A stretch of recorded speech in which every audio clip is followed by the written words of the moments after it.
Hi, this is Joe again with another review. For the sake of this video, we're going to be discussing the 1988 comedy, Great Outdoors, starring Dan Aykroyd and the late great John Candy. Of course, this movie is very similar to a movie that I previously reviewed called, which also starred John Candy, called Summer Rental. Which of course was John Candy was at the beach with his family and all the crazy hijinks throughout his family's vacation. Well, The Great Outdoors is exactly the same thing as almost exactly the same thing as Summer Rental, except for the fact that instead of taking place at the beach, it was taking place out in the woods, in a cabin that John Candy rented out for the family summer vacation for like a week or two. So they're there, and while they're there, the relatives happen to find out where played by Dan Aykroyd, like his wife's brother-in-law, who's played by Dan Aykroyd, finds out knew where they were going to be going for when John Candy and his family were going on vacation. So he decides to join, piggyback on their vacation, and they made a whole big family vacation together, and all the crazy hijinks that ensued over that. So it's very, very similar to the movie Summer Rental, which took place which came out 3 years earlier, and The Great Outdoors. And of course, the more funny part of the movie is, of course, with grizzly bears. And there's one particular bear. Thank you. There's one particular bear that John Candy tells the kids a story of, and there's this bald-headed bear, because a part of the fur got cut off because somebody shot the bear and the bullet took a chunk of his fur off. So they call it the bald-headed bear. I mean, it was a female bear that was running around with no hair on its head.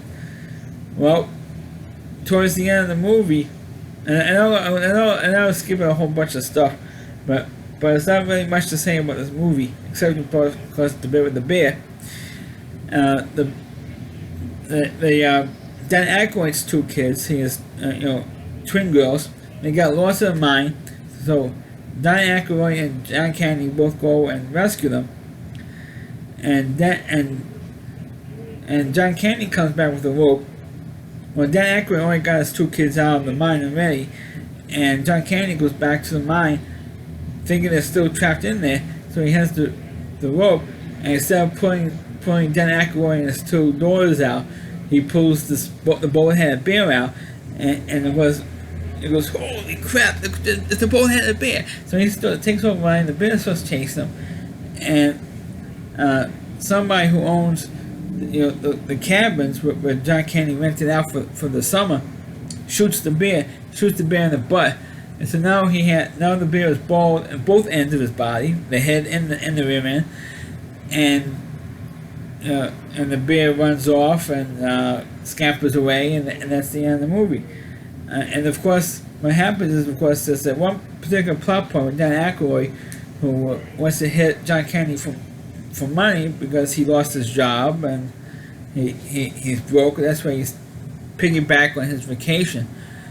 Because of that, I couldn't afford to go anywhere else. And then you had so John Candy's wife in the film says, okay, we're going to stay for a while until he gets back on his feet, because he lost his house, he lost everything. And John Candy reluctantly says, okay, we do it. He reluctantly agrees to it, but he eventually does.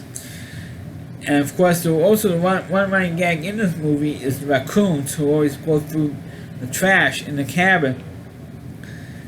And they're talking about the bear. Now the bear is bald on both ends, that type of thing.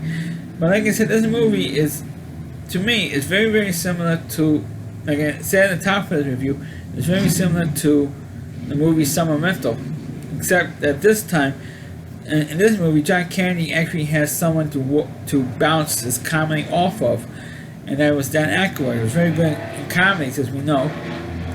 being on Saturday Night Live and Ghostbusters movies and stuff like that. So at least, sorry about that, folks. At least John Candy has someone to work, to bounce as a comic for, with each other. So that's the only real difference between this movie and Summer Rental, is that John Candy actually has someone to work off of, in terms of could be pretty much as equal in terms of comedy timing. So that's my review of the movie The Great Outdoors. Please click on the video, please rate it, please subscribe to my channel, please forward this video to your Facebook pages, and check out all my reviews and on my YouTube channel at RowdyC.com, it's all WDY, and C.com is the homepage of Rowdy Reviewer, Christine Moore, and please check out all of his videos on his website. Thanks for watching, catch you next time.